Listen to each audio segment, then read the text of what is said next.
Nagsimula ang lahat makalipas ang 13 taon mula nang mamatay sina Sisa at Ilyas. Mayroong isang bapor na kung tawagin ay Bapor Tabo na naglalakbay sa pagitan ng Maynila at Laguna. Ilan sa mga sakay nito ay ang mag-aalahas na si Simon, Basilio at Isagani. Nang makarating si Basilio sa San Diego, ay dinalaw niya ang puntod ng kanyang ina sa libingan ng mga Ibarra. Sa di inaasahang pangyayari ay nagkita sila ng mag-aalahas na si Simon. Nakilala niyang ito ay si Crisostomo Ibarra na nagbabalat kayo. Upang maitago ang lihim ni Ibarra, tinangka niyang patayin si Basilio.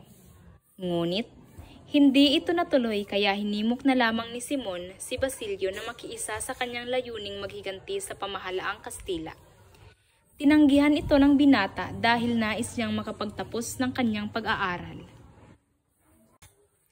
Samantala, habang ang Kapitan General ay nagliliwaliw sa Los Baños, ang mga mag-aaral na Pilipino ay naghain ng isang kahilingan upang matatag ang isang akademya ng wikang Kastila. Hindi ito napagtibay sa kadahilanang ang mga pare ang mamamahala dito. Sa gayon, ay hindi sila magkakaroon ng karapatang makapangyari sa anupamang pamamalakad ng nasabing akademya.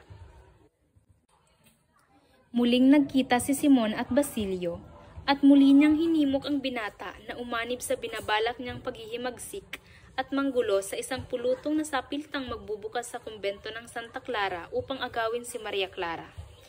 Ngunit, hindi ito nangyari dahil nang hapon ding iyon ay binawian ng buhay si Maria Clara.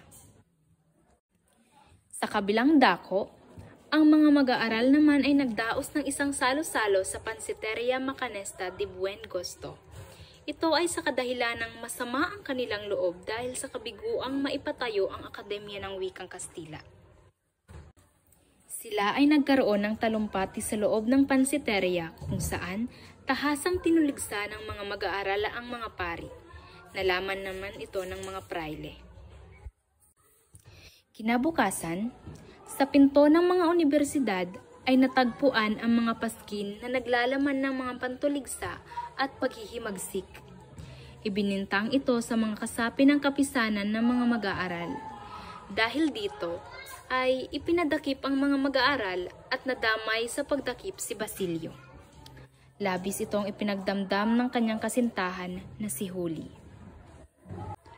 Bagamat urong-sulong ay tuluyan ng nilapitan ni Huli si Padre Camora upang hingan ng tulong na mapalaya si Basilio.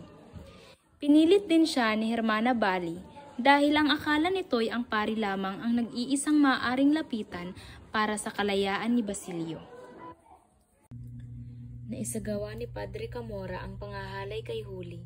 Dahil sa pangyayaring iyon ay tumalon sa bintana ng kumbento ang dalaga na siyang naging dahilan ng kanyang kamatayan. Patuloy pa rin si Simon sa pagbabalak ng paghihiganti sa pamahalaan. Upang matuloy ang kanyang balakin ay nakipagsanib siya sa negosyo ni Don Timoteo Pilais, ang ama ni Juanito. Nagawa niyang ipagkasundo ang kasal ni Juanito at Paulita Gomez. Ninong naman sa kasal ang Kapitan General. Ang mga may mataas na katungkulan sa pamahalaan ay inanyayahan din niya sa piging na idaraos. Makalipas ang 2 buwan ng pagkakakulong ay nakalaya din si Basilio sa tulong ni Simon. Dahil sa mga pangyayari sa kanyang buhay, pati na rin ang pagkamatay ng kanyang kasintahang si Huli, ay tuluyan na siyang umanib sa balakin ni Simon na paghihimagsik. Sinamantala na ni Simon ang pagkakataong iyon at ipinakita sa binata ang bomba na kanyang ginawa. Ito'y lampara na hugis granada at kasinlaki ng ulo ng tao. Ihahandog niya ang magarang ilawang ito sa ikakasal na sina Juanito at Paulita. Ang ilawan umano ay magbibigay ng isang maningning na liwanag at pagkaraan ng 20 minuto ay manlalabo. Kapag itinaas ang mitsa upang paliwanagin ay puputok ito at ang granada ay sasabog. Kasabay nito ay ang pagkawasak at pagkatunaw ng kiyoskong kakanan, dahilan upang walang sino mang makaligtas sa mga bisita.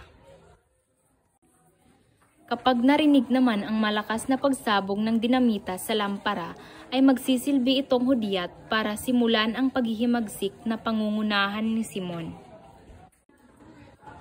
Araw na ng kasal ni Juanito at Paulita at mag-iikapito na noon ng gabi.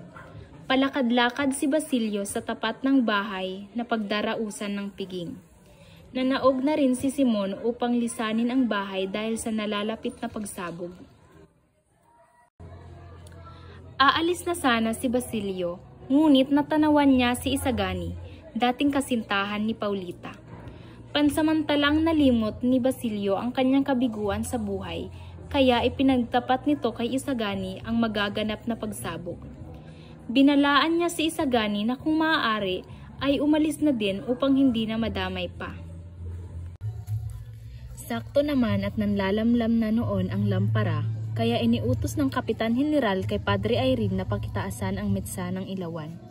Ngunit, inagaw ito ni Isagani, tumakbo sa azotea at inihagis ang lampara sa ilog. Ipinagtapat ni Simon ang kanyang buong katauhan sa pari. Ayon sa kanya, mula nang siya ay bumalik sa Pilipinas buhat sa Europa, 13 taon na ang nakakalipas, ang pag-iibigan nila ng kasintahang si Maria Clara at pagbabalatkayo niya na mag-aalahas sa pakay na mapaghigantihan ang pamahalaan sa pamamagitan ng isang paghihimagsik. Nang malapit nang dumating ang mga maghuhuli kay Simon, ay uminom ito ng lason upang huwag na siyang abuting buhay ng mga ito. Ang mga naiwang alahas naman ni Simon ay itinapon sa dagat ni Padre Florentino.